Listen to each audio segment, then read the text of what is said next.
Good morning dear friends, स्वागत है आप लोगों का जी के ज्ञान 245 यूट्यूब चैनल में। आइए शिक्षा जगत से संबंधित प्रमुख खबरों पर नज़र डालते हैं। पहली खबर है, आयोग की परीक्षा में आँख की पुतली से की जाएगी अभ्यर्थी की पहचान। उत्तर प्रदेश लोक सेवा आयोग यूपी-पीएससी ने भर्ती परीक्षा में नकल रोकने के लिए कई महत्वपूर्ण निर्णय लिए हैं। आयोग हर अभ्यर्थी की आंख की पुतली आइरिस कैप्चरिंग से उसकी पहचान करेगा। बायोमेट्रिक हाजिरी भी लगाई जाएगी और केंद्र सीसीटीवी कैमरों की निगरानी में होगा। यूपीपीएससी में सीसीटीवी कंट्रोल रूम की स्थापना कर दी गई है। हर केंद्र में मेंटल डिटेक्टर से होगी तलाशी। आयोग की भर्ती परीक्षाओं के दौरान हर केंद्र पर मेटल डिटेक्टर से तलाशी की जाएगी ताकि अभ्यर्थी अनुचित साधन की कोई सामग्री अपने साथ ना ले जाए, मतलब लोहा वगैरह जो लोहे की वस्तु उनका मेटल डिटेक्शन तलाशी की जाएगी। नेक्स्ट खबर पे चलते हैं। मैनुअल कोडिंग व्यवस्था बदलेगा यूपीपीएससी। मैनुअल कोडिंग करने में अनुभवी कार्मिकों की चूक के बाद आयोग का फैसला। सुरक्षित व्यवस्था के लिए आयोग ने मांगे सुझाव, बनेगा ड्राफ्ट। यूपीपीएससी जे 2022 की 50 उत्तर पुस्तिकाओं की अदला बदली के बाद उत्तर प्रदेश में लोक सेवा आयोग मैनुअल कोडिंग प्रणाली को बदलने की तैयारी में है। 2022 की उत्तर पुस्तिकाओं की कोडिंग का काम अति गोपन अनुमान अनुभाग अधिकारी के नेतृत्व में मुख्यतः 3 महिला कार्मिकों ने संपन्न किया था। अनुभव के बाद भी हो गई थी चूक। अगली खबर पे नजर डालते हैं। लोकसभा में अब शपथ के दौरान नहीं लगा सकेंगे नारे। स्पीकर ओम बिरला ने संशोधन किया, अतिरिक्त टिप्पणी करना प्रतिबंधित हो गया। पिछले सप्ताह शपथ के दौरान कई सदस्यों ने लगाए थे अलग अलग नारे। इन्हीं नारों को बंद करने के लिए संशोधन किया गया। एनडीए की परीक्षाएं कंप्यूटर आधारित कराने की तैयारी। सरकार कर रही तैयारी, पारदर्शी और भरोसेमंद सभी परीक्षाएं होंगी। अब विशेषज्ञों की सिफारिश, लीक से बचाने को परीक्षा कमेटी में साइबर एक्सपर्ट को जोड़े। नेशनल टेस्टिंग एजेंसी एनटीए की सभी परीक्षाएं भविष्य में कंप्यूटर आधारित हो सकती हैं। आगामी 3 परीक्षाओं को करवाने की जिम्मेदारी टाटा कंसल्टेंसी सर्विसेज टीसीएस को देने की संभावना है। आईआईटी अपनी दुनिया के सबसे कठिन माने जाने वाली जेईई एडवांस के लिए भी टीसीएस पर भरोसा जताता है। एनटीए समेत अन्य परीक्षाओं को लीक से बचाने के लिए परीक्षा कमेटी विषय विशेषज्ञों के साथ साथ अब साइबर एक्सपर्ट को भी शामिल करने की सिफारिश की गई है। दोस्तों, अब एनटीए आधारित सभी परीक्षाएं सीबीटी मोड में होंगी। पॉलीटेक्निक की शुरू होने वाली काउंसलिंग। संयुक्त प्रवेश परीक्षा परिषद की ओर से पहली बार सभी ट्रेडों की ऑनलाइन परीक्षा कराई गई। 27 जून को परिणाम भी घोषित कर दिए गए। परीक्षा परिणाम तो जल्दी आ गया, लेकिन काउंसलिंग की प्रक्रिया अभी शुरू नहीं हुई।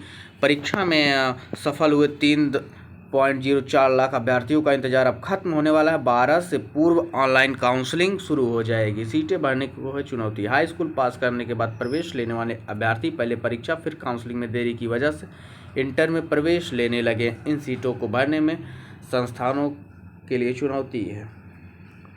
दोस्तों, पॉलीटेक्निक की काउंसलिंग शुरू होने वाली है अब जल्द ही।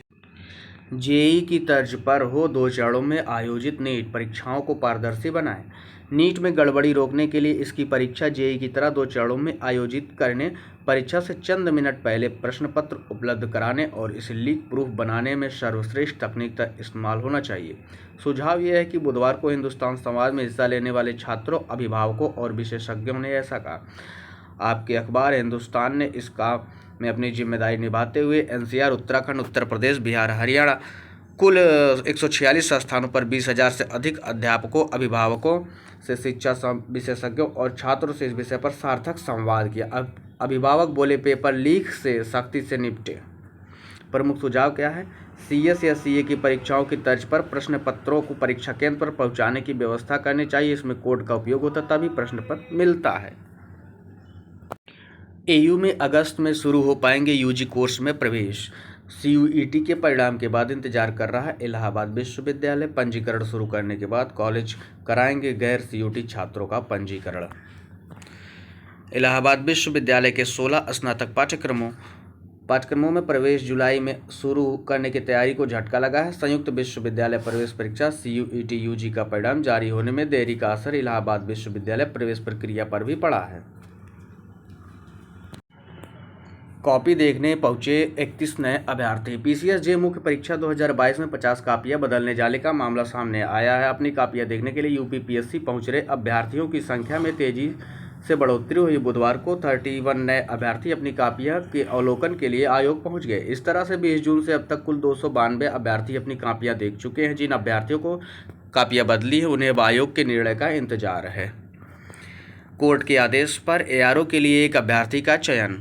प्रयागराज यूपीपीएससी ने उच्च न्यायालय में दाखिल याचिका पर आदेश अनुपालन में अभ्यर्थी सत्यवीर दीक्षित को समीक्षा अधिकारी आरओ सहायक समीक्षा अधिकारी परीक्षा 2016 के तहत एआरओ पद के लिए अनारक्षित श्रेणी में औपबंधिक रूप से सफल घोषित किया है। आयोग ने 5 अप्रैल 2021 को आरओ मुख्य परीक्षा परिणाम 2016 घोषित किया। चयन परिणाम कुल 303 पदों के मुकाबले 260 अभ्यर्थियों को औपबंधिक रूप से सफल घोषित किया गया। एसएससी सिलेक्शन पोस्ट परीक्षा की उत्तर कुंजी जारी। कर्मचारी चयन आयोग एसएससी ने सिलेक्शन पोस्ट 12 की ऑनलाइन परीक्षा की उत्तर कुंजी जारी कर दी है। आयोग की वेबसाइट पर इसका लिंक जारी किया गया। अभ्यर्थी अपने पंजीकरण नंबर के जरिए 5 जुलाई तक इसे देख सकते हैं। आयोग की परीक्षा में आंख की पुतली से की जाएगी अभ्यर्थी की पहचान। हर परीक्षा केंद्र पर होगी सीसीटीवी की नज़र। यूपीपीएससी में कंट्रोल रूम बन गया। उत्तर प्रदेश लोक सेवा आयोग ने यूपीपीएससी ने भर्ती परीक्षाओं में नकल रोकने के लिए कई महत्वपूर्ण निर्णय लिए हैं। आयोग हर अभ्यर्थी की आंख की पुतली आइरिस कैप्चरिंग से उसकी पहचान करेगा। बायोमेट्रिक हाजिरी भी ली जाएगी और केंद्र सीसीटीवी कैमरों की निगरानी में होगा। यूपीपीएससी सीसीटीवी कंट्रोल रूम की स्थापना कर दी गई है। हर केंद्र में मेटल डिटेक्टर से होगी तलाशी।